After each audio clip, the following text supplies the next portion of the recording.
That's good. All the time. It's time to live the good through this. You know? Trying to beat my voice. I said it that low so you guys can beat it. That was good. All the time. I'm not trying to tell you guys to do it to me. Do it to him. God is good. All the time. A little bit of effort. Come on. God is good. All the time. All the time. God is good. I think you can mean that. Just before we get started, we bow our heads in prayer, please. Lord, to what muffin, to what father the fair, mother from Paloy, from Maria Godiek, mother from Longway, from Yabama Hedea, to go from Hedea, from me. Scratch go out, okay, to carry on, do we all turn our Bibles to John chapter 9, verse 1 to 3. I know it's the same chapter that I talked on at the mountains. I know something about this chapter that captivates me.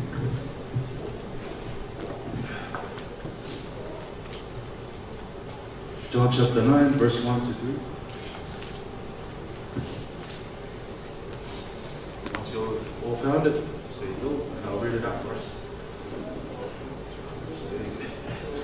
And it goes, as he went along, he saw a man blind from birth. His disciples asked him, Rabbi, who sinned, this man or his parents, that he was born blind? And then Jesus replied, neither this man or his parents sinned,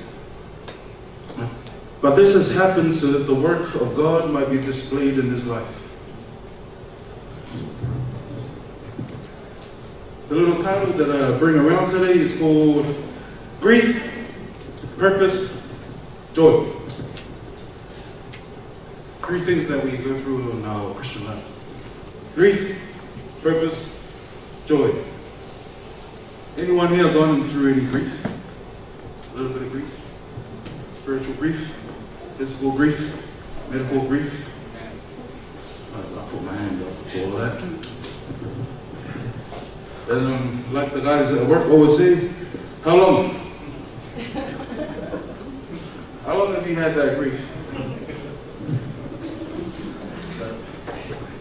1 day, 1 week, 1 year, 12 years.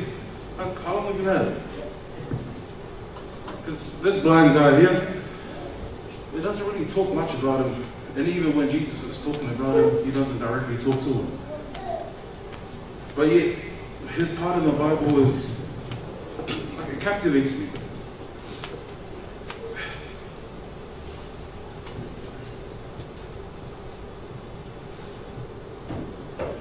Jesus Christ described that when he had an analogy on childbirth. I can't talk much about childbirth, but like when he put it this way: the pains that you go through, it's like childbirth, but the pains that you go through childbirth does not end there. There's a life that comes with it. So through the pain that you go through, a new life is brought to the world.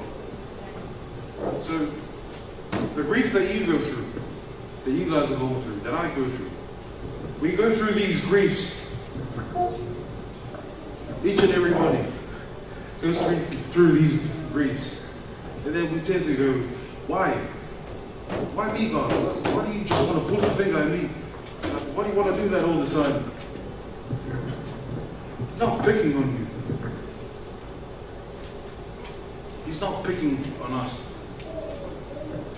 He does that because there's life through your grief. Through your grief, opportunities are born. Through your grief, other things are born. New beginnings, new opportunities. And thus we're brought to purpose.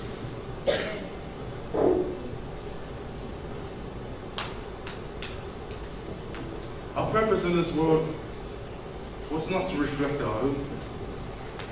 Like Jesus said in this Bible verse, It was for the power of God to be manifested for us. And I'm going to try to tie them all together now. Sometimes we go through grief to reach our purpose. And when we find our purpose, we have that perfect joy. Like, this is what I'm here for. I'm happy to do this because this is what God made me for. Don't you find it funny that God healed this guy, said nothing about his name, yet 2,000 years later, he's still in the Bible. This little blind guy that has no name. Siosifa, this day, 2016, still talking about this little blind guy. When God heals you, when God heals me, who's waiting to hear about your miracle? There's somebody out there waiting to hear about you, how God healed you. You're a walking testimony of Jesus. So if I say again, grief, purpose, joy. Through our grief, we find our purpose. When we do our purpose, we find perfect joy in Jesus. Amen.